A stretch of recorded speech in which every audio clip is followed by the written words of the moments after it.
Good afternoon, gentlemen. It's like Groundhog Day. We're back again.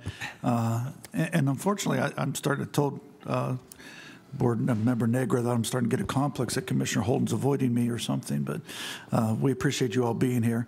As discussions I've had over the last several years, I've always expressed my concerns about the long-term viability of the LCB, and this is no way, shape, or form meant as criticism of what you gentlemen are doing and what your staffs are doing.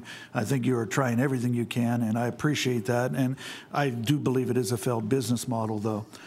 So a couple of years ago, we talked about projections of revenue, and you pegged it at about 5% is what you looked out going forward.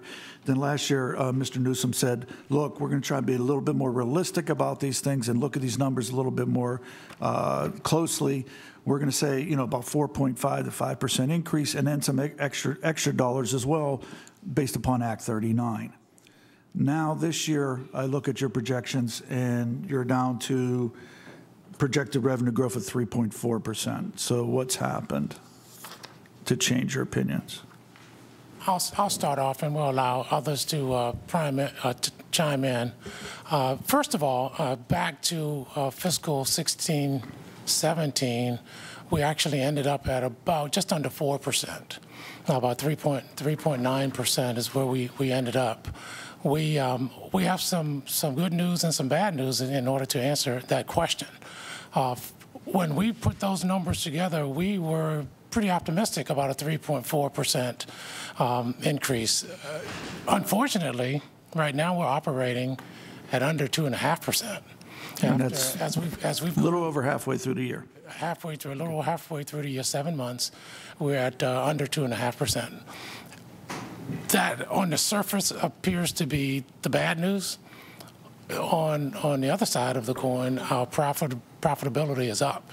Okay. So as we continue to see that our sales, the rate of the sales increase is actually falling, our margin dollars and margin percent are actually increasing. We, at the same period of time, our overall expenses were down as well. And then other revenues and so forth that have put us in a position where we are substantially higher than last year in bottom line profit. Okay, well, that's encouraging. Even with that, your projections for every year through 22-23 have more cash going out the door than comes into the door. So essentially, you are, and as you had testified to in the past as well, that you are not only turning over to the state the tax dollars, but you're also turning over the profits and some built-up proceeds or savings or whatever, and that is going to continue for the near-term future, correct? Well, it depends on what the near-term future is. Well, through 22-23 at least. It's very difficult in almost any business, and certainly a retail business, and certainly the LCB, as to project a transfer dollar out 5 years. I understand that. So I just again, the questions are always meant for the same thing. Are we going to be able to make the transfers? Understood. I feel very comfortable in saying that 2018-2019 is certainly achievable, and we're certainly going to quote Chairman Holden as to what he would say is that we're going to do our best to do that. That being said, last year, the fiscal year, it cost us about $70 million out of our working capital to achieve the $217 million that we transferred. This year, we're expecting somewhere in the $25 to $30 million range out of working capital. Considering where we want to be working capital-wise, do I think it's achievable over those 5 years of the 185.1? No, I don't.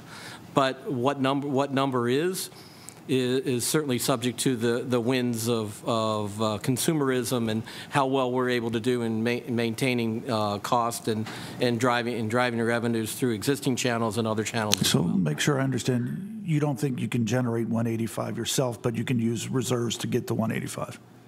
Well, I'm not sure that we'll have enough reserves to still maintain the working capital through that time frame. Because I share that opinion as well, because especially when I sit here and look at your long-term liabilities, I mean, they've grown from in June of 2015 to $480 million to $598 million in June of 16, and June of 17, $646 million. That's certainly a trend we would want to reverse. As long as long-term liabilities keep going up and cash keeps going down, there is a going concern, as we would say in the accounting world. Yeah, eventually we have to pay the piper. Exactly. So. And I real quickly wanted to change gears because I appreciate what you guys had offered last year as far as coming up with new ideas and new ways to generate additional revenues, and that was greatly appreciated. I did want to touch base real quickly on flexible pricing. You had told us last year that flexible pricing, or in the past, maybe it was a couple years ago, how flexible pricing, you would negotiate with your suppliers to get a better price, and that way generate more revenue because we won't force you into the normal markup. But what ended up transpiring is the top 100, 150 top sellers, you just raised the price.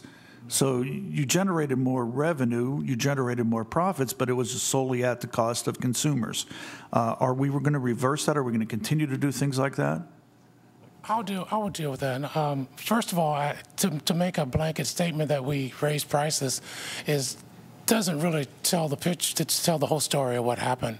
We did not just blanketly. I understand you tried to negotiate, but when you didn't, you tried to force the supplier's hands by increasing $1 a bottle.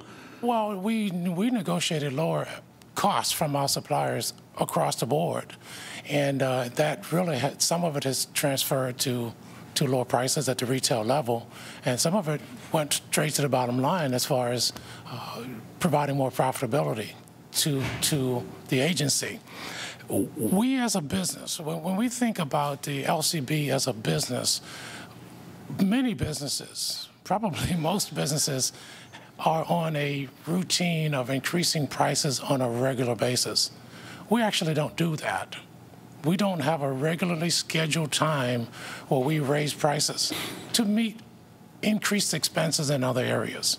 What we've been doing, and thanks very much for the ability to do this through flexible pricing, we've had the wonderful opportunity to sit down with our suppliers, look at our retail prices, look at our costs, and through a collaborative effort from us and them, some prices did go up, some prices went down, many prices went down, but it was not a wholesale increase of prices. That was not the case that happened. Okay. In fact, it's not even ongoing at this point. And I will stop because I have gone way beyond my time, and I appreciate the leniency that the chairman allowed me. Thank you.